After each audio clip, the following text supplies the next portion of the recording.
सिरपुर के जंगल में पीलू चिड़िया संतरे की खेती किया करती थी। उसके संतरों की खुशबू से पक्षियों को बहुत लालच आता था। उसके संतरे पूरे जंगल में बहुत स्वादिष्ट होते थे और उसे बेचकर उसकी अच्छी खासी कमाई होती थी। उसी जंगल में सुंदरी कौवी अपने बेटे कालू कौवे के साथ रहती थी। एक दिन सुंदरी कालू के साथ अपने घर के बाहर बैठी थी। वे दोनों लालच भरी निगाहों से पीलू के संतरे के बाग को देख रहे थे। कालू सुंदरी से कहता है, माँ मुझे संतरे खाने का मन कर रहा है, तुम मुझे संतरे लाकर दो ना। सुंदरी उससे कहती है, मेरे पास अभी इतने पैसे नहीं हैं कि मैं तुझे संतरे लाकर दूं। अरे माँ तो क्या हुआ, तुम पीलू के संतरों के बगीचे से संतरे चुरा लो ना। सुंदरी कहती है, अरे बेटा देख तो रहा है ना पीलू कैसे 24 घंटे वहाँ की चौकीदारी करती रहती है। अभी संतरे चुराना मुनासिब नहीं है। पीलू जब रात में सोने चले जाएगी तब हम संतरे चुरा सकते हैं। अरे लेकिन माँ रात तक मैं क्या इंतजार करूं, मुझे तो अभी संतरे खाने हैं। सुंदरी कहती है, मैं कुछ न कुछ तरीका निकालती हूँ। हाँ मुझे एक आइडिया सूझा है, तू ध्यान से सुन। मैं किसी तरह पीलू को आवाज लगाकर यहाँ पर बुलाऊंगी। जब पीलू मेरे पास आ जाए तो मैं उससे कुछ न कुछ बातें करते रहूंगी और उसका समय बर्बाद करूंगी। तब तक तू संतरे चुरा लेना। अरे वाह माँ, तुम तो बहुत चालाक निकली। हा अब दोनों माँ बेटे ताजा ताजा संतरे खाएंगे। सुंदरी कहती है, चल अब तू जा, मैं पीलू को आवाज लगाती हूँ। फिर कालू वहाँ से चला जाता है और सुंदरी जोर जोर के पीलू को आवाज लगाती है, अरे पीलू मुझे बचाओ, पीलू मुझे बचाओ, लगता है मेरे किचन में आग लग गई है। पीलू जल्दी आओ, अरे जल्दी आओ। पीलू सुंदरी की चीख पुकार सुनकर उसके पास जाती है। पीलू सुंदरी के घर पहुंचती है। सुंदरी के घर से धुआं निकल रहा था। पीलू हिम्मत करके अंदर जाती है तो देखती है कि सुंदरी ने बहुत सारी अगरबत्ती जलाई थी, जिसकी वजह से उसके घर से धुआं निकल रहा था। ये देखकर पीलू सुंदरी से कहती है, अरे क्या सुंदरी काकी, आपने इतनी सारी अगरबत्ती जलाई है, आपके घर में आग वाग नहीं लगी है? सुंदरी कहती है, अरे लगता है ये कालू जलाकर चला गया होगा, मैं अभी आई, मुझे लगा घर में आग लग गई है। इस तरह से सुंदरी पीलू को बातों में उलझाए रखती है और उधर कालू ताजा ताजा संतरे तोड़ लेता है। पीलू सुंदरी के यहाँ से वापस चली जाती है। कालू ताजा संतरे लेकर अपनी माँ के पास पहुँचता है। फिर दोनों माँ और बेटे संतरों का मजा लेते हैं। इस तरह से अगले दिन सुंदरी फिर से पीलू को आवाज लगाती है, पीलू पीलू जल्दी आओ, लगता है मेरे घर में बिच्छू घुस आया है। पीलू फिर से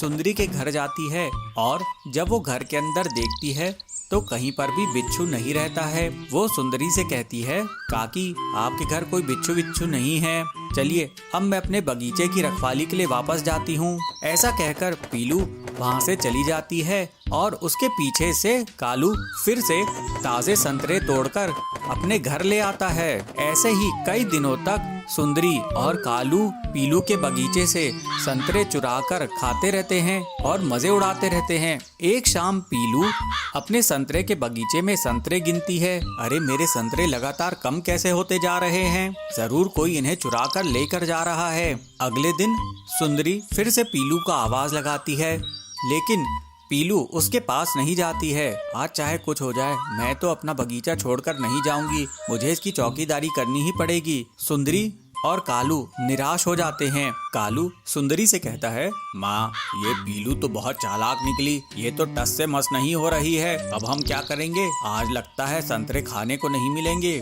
सुंदरी कहती है, बेटा रात में जब पीलू सोने जाएगी तब हम संतरे चुरा लेंगे। इस तरह से दोनों माँ बेटे रात का इंतजार करते हैं। इधर पीलू अपने बगीचे में जाल बिछा देती है और सोचती है, मैं अब अपने बगीचे में जाल बिछा दी हूँ, अगर कोई चोर आएगा तो इसमें फंस जाएगा, फिर मैं उसे पकड़ लूंगी। रात होते ही सुंदरी और कालू पीलू के बगीचे में चोरी करने के लिए जाते हैं। वे खूब सारे संतरे तोड़ते रहते हैं और जैसे ही भागने की कोशिश करते हैं वे लोग जाल में फंस जाते हैं और जमीन में बहुत जोर से गिरते हैं और दर्द के मारे चिल्लाने लगते हैं। उनकी आवाज सुनकर वहाँ पर पीलू तुरंत आती है। पीलू उन्हें डंडे से पीटने लगती है, चोर कहीं के, मेरे संतरे चुराते हो, मैं तुम्हें अब पुलिस के हवाले कर दूंगी। उसकी पिटाई से सुंदरी बोलती है, अरे पीलू हमें माफ कर दे। मैं सुंदरी हूँ तेरी पड़ोसन, ये कालू है मेरा बेटा। पीलू उन्हें देखकर चौंक जाती है। सुंदरी कहती है, बेटी हमें माफ कर दे, हमें पुलिस के हवाले मत कर। कालू कहता है, पीलू दीदी अगर आप शोर मचाओगी तो सभी पक्षी यहीं आ जाएंगे और फिर हमारी बहुत बदनामी होगी। पीलू कहती है, मैं आपको एक ही शर्त पे छोड़ूंगी कि आप मेरे पूरे नुकसान की डबल भरपाई करेंगे। फिर सुंदरी और कालू पीलू के बगीचे से जितने भी संतरे चुराए थे उनका 2 गुना दाम देते हैं। फिर पीलू उनसे वादा लेती है कि वे लोग आगे से कभी चोरी नहीं करेंगे। इसके बाद सुंदरी और कालू मेहनत करते और पैसे कमाते और पैसे देकर ही पीलू से संतरे खरीदते थे। पीलू इस बात से खुश थी कि ये वे लोग सुधर गए थे और उसकी अच्छी खासी कमाई होने लगी। दूर जंगल में पीलू चिड़िया अपने बेटे के साथ रहती थी। वो बहुत गरीब थी और किराया नहीं दे पाती थी। इस वजह से एक दिन उस घर का मकान मालिक वहाँ पर आया और उसे धमकाते हुए कहा, तुम अगर किराया नहीं दे सकती तो घर खाली करो अभी। पीलू चिड़िया के पास और कोई रास्ता नहीं बचा। आखिर में उसे अपना घर खाली करना पड़ा। अब पीलू चिड़िया और उसके बच्चे के पास रहने का कोई ठिकाना नहीं था। फिर पीलू चिड़िया ने एक पेड़ पर अपना घोंसला बनाया और अपने बच्चे के साथ वहाँ रहने लगी। एक दिन पीलू चिड़िया का बेटा उसे बोलता है, माँ मुझे बहुत जोर की भूख लग रही है। अपने बच्चे के खाने के लिए उड़ के जाती है और पड़ोस के एक पंछी से बोलती है, काका काका मुझे कुछ खाने को दीजिए ना, मेरा बेटा बहुत भूखा है। इस पर काका जोर से डांट के कहता है, कहीं और जाके खाना मांगो, यहाँ फ्री फंड में कुछ नहीं मिलेगा। पीलू चिड़िया बहुत उदास हो जाती है। फिर एक खेत में जाती है और कुछ दाना चुनकर अपने बच्चे को ला के देती है, जिससे उसके बच्चे का पेट थोड़ी देर के लिए भर जाता है। लेकिन पीलू चिड़िया को अगले दिन की चिंता सताने लगती है। वो सोचती है, अरे आज तो काम हो गया, लेकिन कल मैं अपने बेटे को क्या खाने को दूंगी।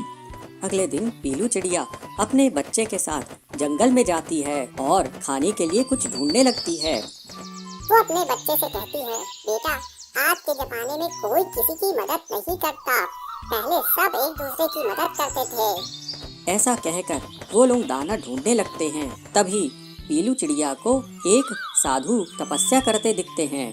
साधु तपस्या में बहुत मग्न थे और तभी वहाँ पर एक सांप आता है। सांप साधु की तरफ बढ़ने लगता है। ऐसा देखकर पीलू चिड़िया और उसका बेटा घबरा जाते हैं, लेकिन किसी तरह से पीलू चिड़िया हिम्मत करके एक पत्थर उठाती है और उस सांप पर जोर से मार देती है। सांप चोट खाकर वहाँ से भाग जाता है और तभी साधु की आँख खुलती है। साधु पीलू चिड़िया और उसके बच्चे को देखते हैं और पीलू चिड़िया से कहते हैं, बेटी तूने आज मेरी जान बचाई है। आज के इस घोर कलयुग में कोई किसी की मदद नहीं करता। बोल तुझे क्या चाहिए। पीलू चिड़िया साधु से कहती है, महात्मा जी मैं बहुत गरीब हूँ, मेरे पास कोई घर नहीं है, ना ही खाने के लिए कुछ है। ऐसा सुनकर साधु महात्मा कहते हैं, बेटा मैं तुझे ये जादुई मिट्टी दे रहा हूँ और ये जादुई बीज दे रहा हूँ। इस मिट्टी से तू अपना घर बना ले और इन बीजों से फल उगा जो तेरे जीवन यापन में मदद करेंगे। फिर पीलू चिड़िया उस जादुई मिट्टी से अपना एक बहुत सुंदर घर बनाती है और जल्द ही उसके बोए हुए बीजों से बहुत सारे फल उगाते हैं। पीलू चिड़िया उन फलों को अपने बच्चों को खिलाती है, खुद भी खाती है, जिससे वो लोग तंदुरुस्त हो जाते हैं और पीलू चिड़िया उन फलों को बेचने लगती है, जिससे उनके घर में पैसे आने लगते हैं। लेकिन एक बार उनके घर के पास से वही सांप निकलता है जिसे पीलू चिड़िया ने पत्थर मारा था। तूने मुझे पत्थर मारा था, मैं तुझे नहीं छोड़ूंगा। ये सुनकर वो डर के मारे कांपने लगते हैं। पीलू चिड़िया सांप से हाथ जोड़कर कहती है, सांप जी आप साधु को डसने वाले थे, मैं उनकी जान बचाने के लिए आप पर पत्थर फेंकी। आप मुझे बख्श दीजिए, मेरे बच्चे का क्या होगा अगर आप मुझे मार देंगे तो।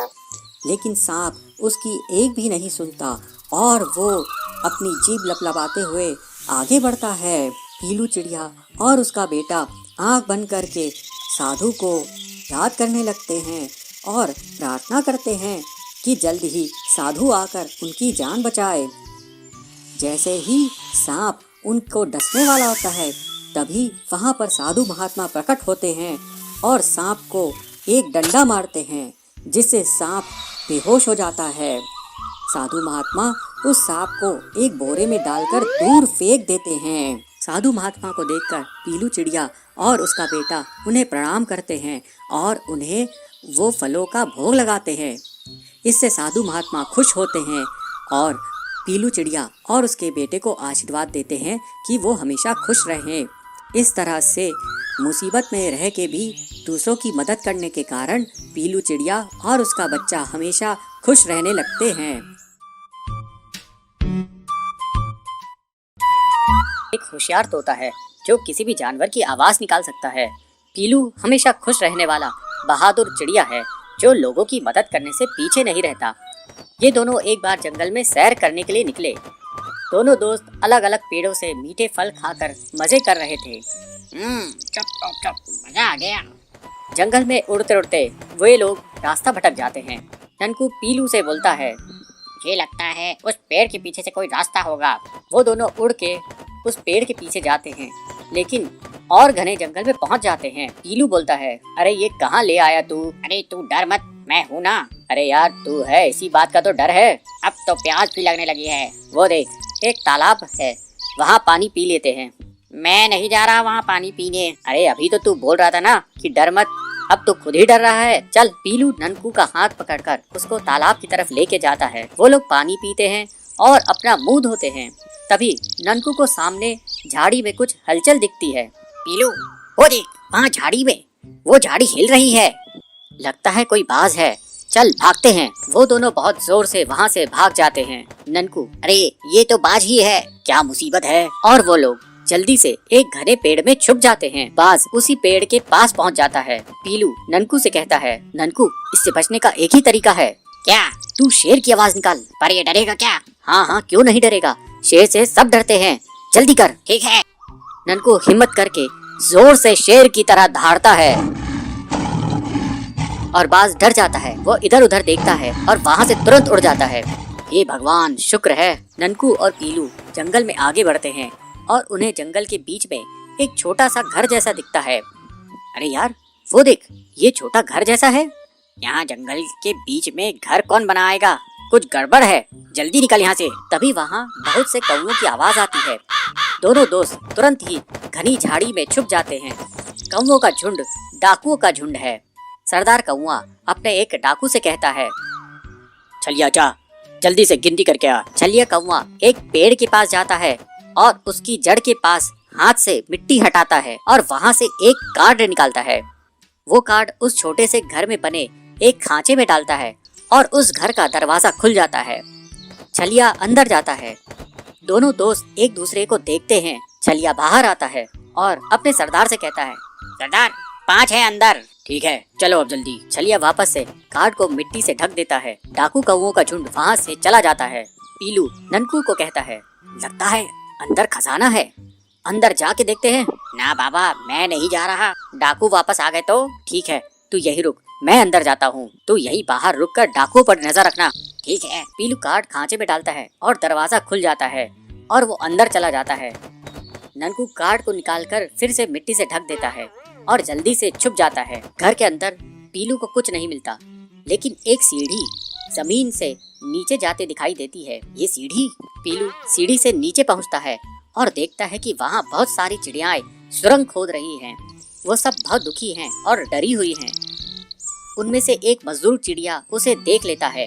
ओह डाकू, आप फिर से आ गए। मैं डाकू नहीं हूँ, पर आप लोग यहाँ क्या कर रहे हो? हम लोग यहाँ डाकुओं के लिए सुरंग खोद रहे हैं जो सीधे राजा के खजाने की तरफ जाएगी। ओह, मैं आप सबको यहाँ से निकालूंगा। डाकू बहुत खतरनाक है, वो हम सबको मार देंगे। तभी बाहर डाकू वापस आ जाते हैं। ये देखकर ननकू घबरा जाता है। अरे नहीं, अब तो पीलू पकड़ा जाएगा। और डाकू उसे मार देंगे। क्या करूं? छलिया जाके दरवाजा खोल, अब मैं अंदर जाऊंगा। छलिया कार्ड निकालने के लिए आगे बढ़ता है। आइडिया। ननकू जोर जोर से शेर की तरह दहाड़ता है। शेर की दहाड़ सुनकर डाकू डर जाते हैं। छलिया सरदार से कहता है, सरदार शेर आ रहा है। अरे ये शेर कहाँ से आ गया? चलो रात में आते हैं। ननकू की दहाड़ से वो सब भाग जाते हैं। ननकू तुरंत मिट्टी में से कार्ड निकालकर दरवाजा खोलता है और उसको पीलू के साथ मजदूर चिड़ियाएं दिखाई देती है। दोनों दोस्त गले मिलते हैं।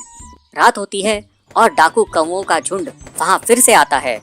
इस बार जैसे ही छलिया दरवाजा खोलता है, अंदर से पुलिस वाले निकलते हैं और उसे पकड़ लेते हैं। बाकी डाकुओं को झाड़ियों में छुपे पुलिस पकड़ लेते हैं। अगली सुबह, तुम लोगों ने बहुत बढ़िया काम किया है। खजाना चोरी होने से बचाया और 5 लोगों की जान भी बचाई। ये लो तुम दोनों का इनाम। पुलिस उन्हें इनाम देती है और ननकू और पीलू एक दूसरे को देखकर मुस्कुराते हैं।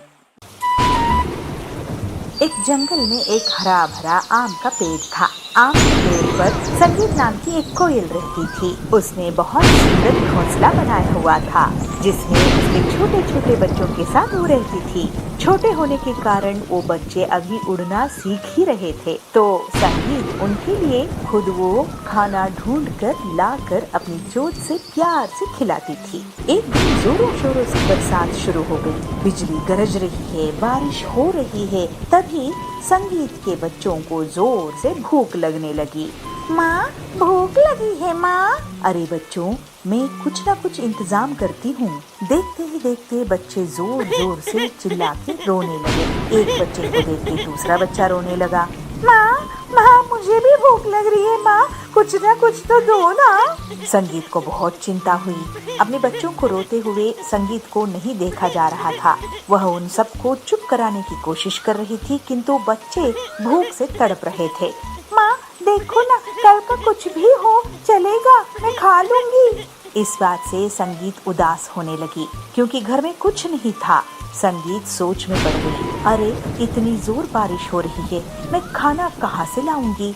मगर मैं खाना नहीं लाई तो बच्चों को भूखा शांत कैसे कर पाऊंगी? ऐसे मन में अपने हिसाब किताब लगा रही है और सोच रही है। काफी सोचने के बाद संगीत ने एक लंबी उड़ान भरी और पंडित जी के घर आ पहुंची। पंडित जी ने प्रसाद में मिले चावल, दाल, फल, सब्जी सब सूखने के लिए आंगन में रखा हुआ था। कोयल ने उसको देखा।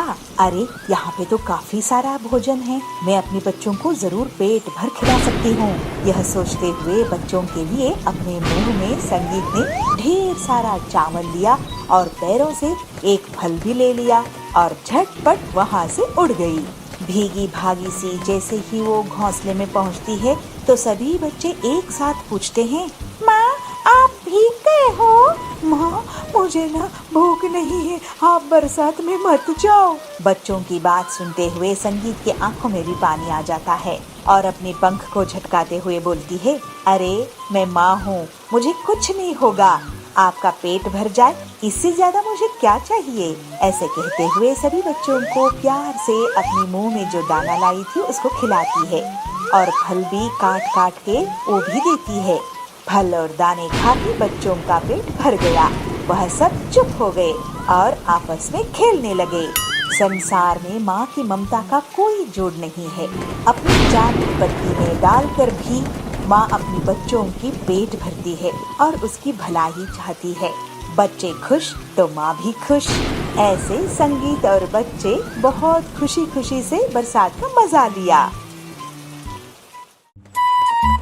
राजकुमार सिद्धार्थ गौतम बुद्ध बनने के बाद लोक संचार के लिए निकल पड़ते हैं और जगह जगह घूमकर लोगों को उपदेश दिया करते हैं और अच्छे विचारों को बांटा करते थे। वे लोगों के जीवन के दुखों को दूर किया करते थे और उनकी बातों को सुनकर लोग बहुत खुश भी हो जाया करते थे। इसलिए लोग उन्हें बहुत पसंद भी करते थे।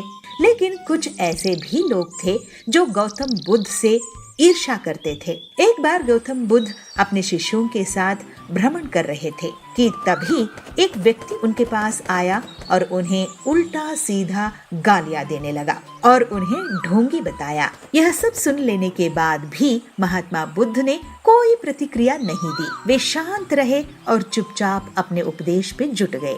ऐसे में उस व्यक्ति ने फिर से गौतम बुद्ध को उल्टी सीधी गालियां दी और उनके पूर्वजों के बारे में भला बुरा कहने लगा, लेकिन फिर भी महात्मा बुद्ध शांत बैठे थे। यह सब देखकर उनके शिष्य और आसपास मौजूद लोग अचरज में पड़ गए और सोचा कि महात्मा बुद्ध उस व्यक्ति को क्यों जवाब नहीं दे रहे हैं। कुछ देर बाद वह व्यक्ति अपने आप ही शांत हो गया। उसके शांत हो जाने के बाद बुद्ध ने कहा, अगर कोई हमें तोहफा देता है तो ये हमारे ऊपर है कि उसे हम लेते हैं या नहीं लेते हैं। अगर हम उसे अपना लेते हैं तो वो हमारे पास आ जाता है, वही अगर हम उसे नहीं अपनाते तो वह उसी व्यक्ति के पास चला जाता है जिसने वह तोहफा दिया था।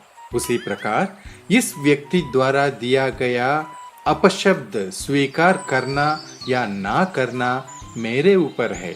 हमें कभी भी तुरंत प्रतिक्रिया नहीं देनी चाहिए। हमें हमेशा शांत होकर सही या गलत के बारे में विचार करके प्रतिक्रिया देनी चाहिए। इससे बुरी से बुरी बातें टल जाती हैं और मुसीबतों से छुटकारा भी मिलता है। बुद्ध की यह सब बातें सुन लेने के बाद वह व्यक्ति शर्मिंदा हो गया और तुरंत बुद्ध के चरणों में गिर गया और उनसे माफी मांगने लगा। गौतम बुद्ध उसे माफ किया और फिर आगे बढ़ चले। जिंदगी हमें सब कुछ देती है। कुछ भी स्वीकार करना या ना करना यह हमारा पसंद और नापसंद पे है। हमें जीवन के लिए अच्छी चीजों को स्वीकार करना चाहिए, ऐसी चीजों को अस्वीकार भी करना चाहिए जो हमारे जीवन के लिए अच्छी नहीं है। और यह भी है कि दूसरों द्वारा किया गया अपमान सच में हमारा अपमान होता है। आप अपमानित तब होते हैं जब आप अपनी प्रतिक्रिया देते हैं। अगर